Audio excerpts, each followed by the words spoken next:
और ये जीवन जो है वो मनोरंजन के लिए नहीं है कि 24 घंटे में आप 6 घंटे सोइए, 8 घंटे सोइए, लेकिन 8 घंटे आप मोबाइल देखेंगे तो फिर आगे कैसे जाएंगे। हम सब के पास एक मोबाइल है, इसने उसको दिग्भ्रमित कर रखा है और ठहर के कोई काम नहीं करना चाहता। वो दूसरों को देखा देखी में कि जो दूसरा कर रहा है हम भी कर रहे हैं। ये देखो कि आपके भीतर क्या है। अगर भगवान राम को वनवास ना हुआ होता तो वो राजा राम हो सकते थे, वो भगवान राम नहीं हो सकते। जीवन रुकने का नाम नहीं, जीवन थकने का नाम नहीं, जिसको पौरुष ना कर पाए ऐसा तो कोई काम नहीं। जीवन रुकने का नाम नहीं, जीवन थकने का नाम नहीं। आज आपके सामने हजारों लाखों लोग हैं। एक आपकी कविता ऐसी जो हमारे युवाओं के लिए, युवाओं को एक संबोधित करते हुए कविता कि आज का युवा किस दिशा में जा रहा है, उसको किस दिशा में जाना चाहिए, वो कहाँ स्टैंड कर रहा है और उसे कहाँ होना चाहिए, उस पर अगर एक कोई कविता आप अपनी कह सकें।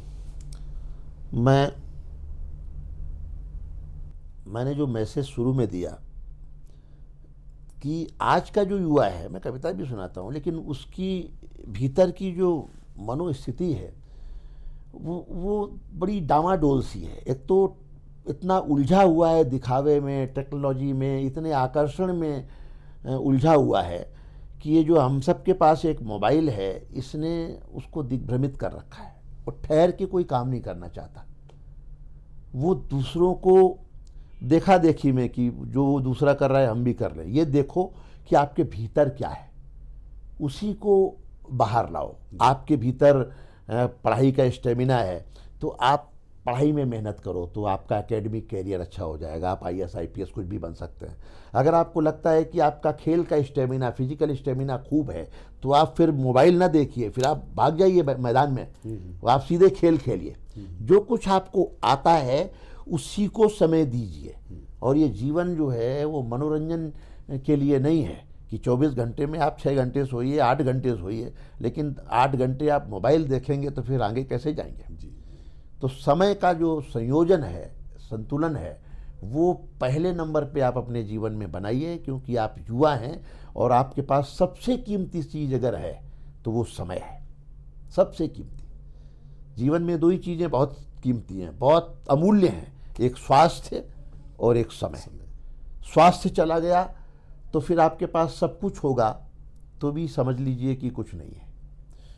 और अगर समय आपका हाथ से निकल गया, जो भी जिस उम्र में भी हैं, जिस भी परीक्षा में शामिल हो रहे हैं, वो परीक्षा दोबारा नहीं आने वाली है। चाहे 10th करें, 12th करें, ग्रेजुएशन करें, जो कर रहे हैं वो अमूल्य समय है, उसमें बेस्ट देने की कोशिश करें और टाइम पास वाले दोस्तों से और टाइम पास वाली चीज़ों से दूर रहें। क्योंकि जीवन रुकने का नाम नहीं, जीवन थकने का नाम नहीं, जीवन रुकने का नाम नहीं, जीवन थकने का नाम नहीं, जिसको पौरुष ना कर पाए ऐसा तो कोई काम नहीं। जीवन रुकने का नाम नहीं, जीवन थकने का नाम नहीं। हर शाम डूबते सूरज का दुनिया वालों से है कहना, कर फिर द्वारे पर आऊँगा, हाथों में अर्घ लिए रहना। सूरज का आत्मविश्वास देखिए, सीखिए उससे। हर शाम डूबते सूरज का दुनिया वालों से है कहना, कल फिर द्वारे पर आऊँगा, हाथों में अर्घ लिए रहना। स्वागत के लिए तैयार रहना। दुनिया का चैलेंज बोलो रिश्तेदारों को, दोस्तों को, सबको कि तैयार रहिए, किसी न किसी दिन आपको हमें माला पहनानी पड़ेगी, खड़े होके बात करने पड़ेगा, यस सर कहना पड़ेगा, मैं कुछ ऐसा करने वाला हूँ। तो ये भीतर अपने होना चाहिए। एक राजा भी वनवास बिना जग में बन सकता राम नहीं। जीवन झुकने का नाम नहीं, जीवन थकने का नाम नहीं।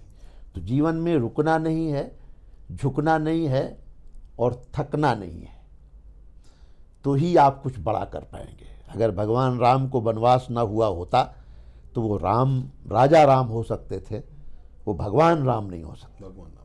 भगवान बनने में क्या क्या कष्ट उन्होंने सहे हैं, उनका एक अंश भी अगर आप सह लेंगे तो आप उनके एक अंश जैसे तो बन जाएंगे।